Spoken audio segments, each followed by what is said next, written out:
So some new economic numbers have come out, and they're not looking so good. According to outplacement firm Challenger Gray and Christmas, job layoffs have hit their highest level for the first quarter since 2009.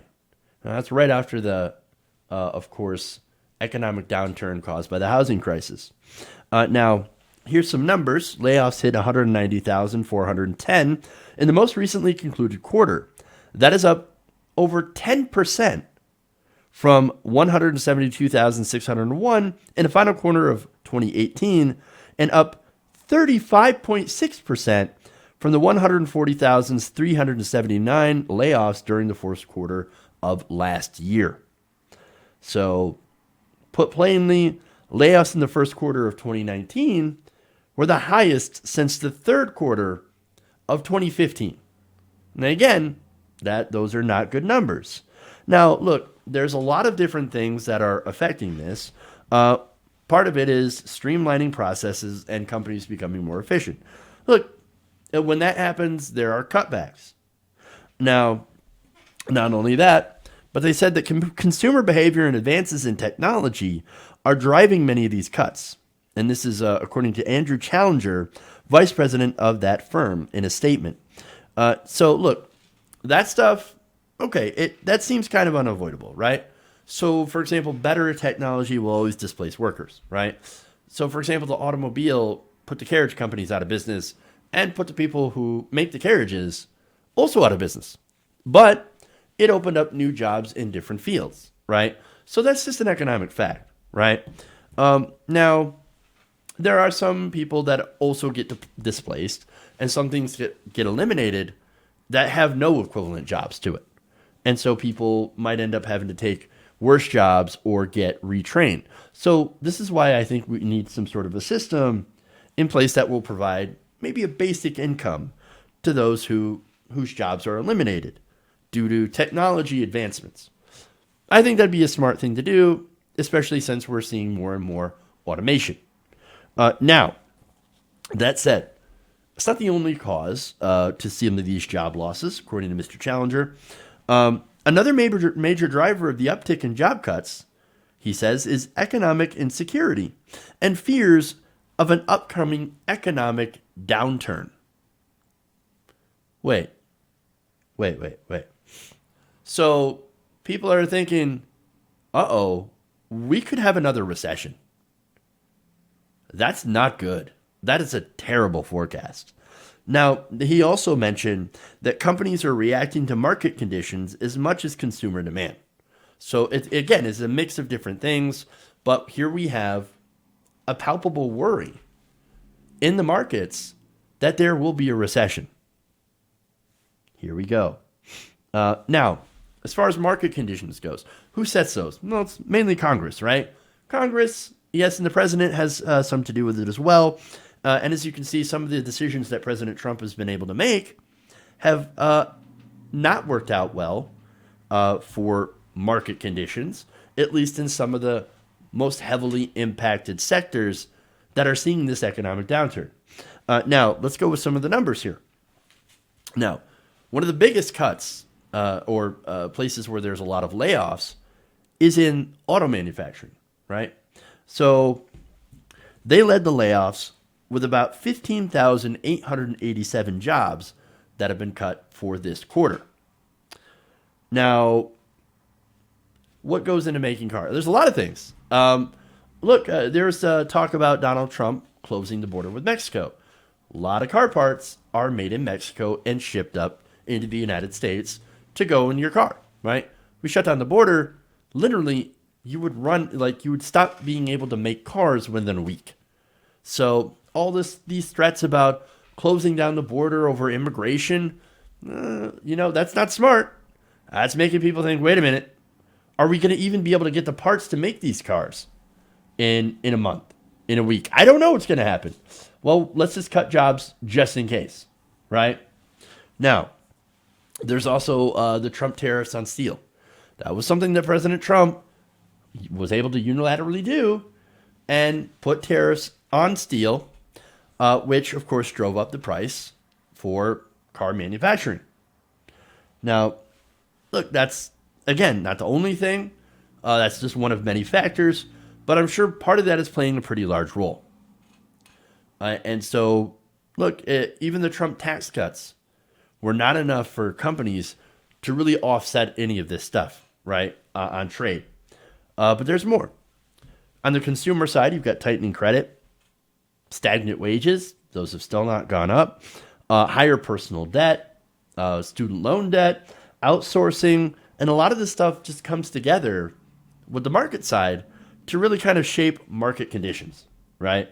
And so right now, with all that stuff, it looks like the market is starting to falter, which is not good. Now, the reason that it's doing now and didn't do earlier was that the Trump tax cuts were essentially a sugar high, right?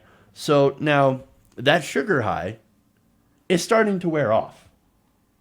So not only did companies not use that to increase hiring or to give substantial raises to their employees, but it turns out they didn't really even invest in their companies. In reality, they spent that money on executive bonuses. Now, 2018, if you can recall some of the other segments that I've done, they saw record stock buybacks as a result of the Trump tax cuts, the GOP tax cuts for the rich. So now, look, again, if you're doing nothing but stock buybacks, which basically does nothing other than inflate the market, inflate the value of your company, but not actually make your company better or more, more successful. It's basically an illusion, and it creates a bubble. And what happens with bubbles? They burst. All right, now, it's not just consumers, auto manufacturers.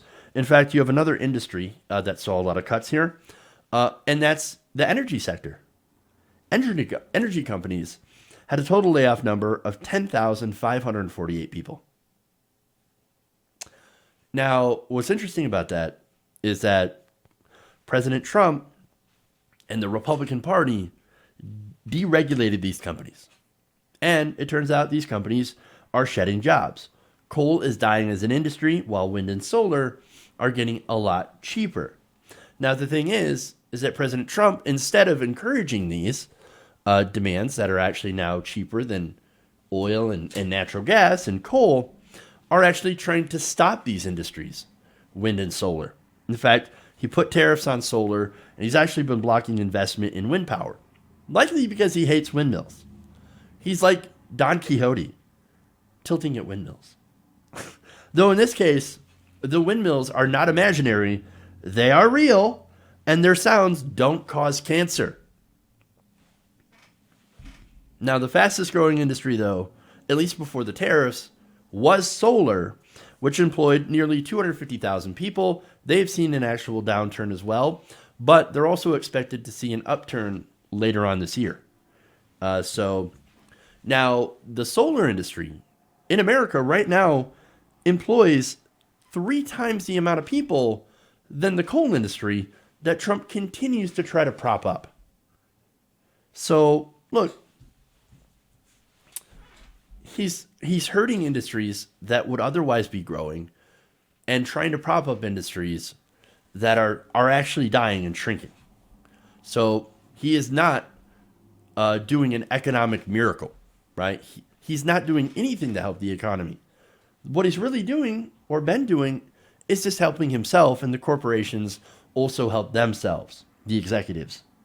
So now, while market trends, automation, etc., have had a lot to do with these numbers, again, you got to note, Donald Trump and the Republican Party in Congress, look, they've got a significant impact in what we're seeing in the economy today. And going into 2020, I think it might get worse.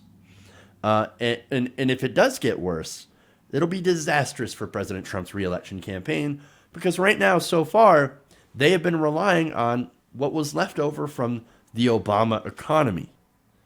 If that crashes, look, you don't have to be a genius or a political scientist to know that when you have a bad economy and you're running an election, you're most likely not going to win that election when things are going bad.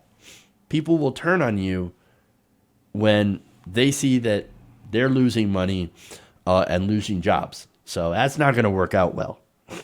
And now, one more point I want to add in too, and this is important. This also shows that the Trump tax cuts for big corporations, just like what we saw in the Bush years with the Bush tax cuts, are and always will be a colossal failure. Hey guys, hopefully you enjoyed that free video. Now I'm going to have to ask you a favor. Between the demonetization and the YouTube algorithm messing around with view counts, etc., we're having a hard time adjusting to the new YouTube reality, which is where you guys come in. See, we have a Patreon, patreon.com/TYTNation, set up to help us rely on you guys, the viewers, instead of big corporate ads. Look, you know the show. You know I'm not in favor of big corporations anyway. So help us transition away from relying on the ad model to pay the bills and sign up to be a patron, patreon.com/TYTNation. That goes a long way to help us keep the lights on. And you guys will know that you're supporting independent progressive media.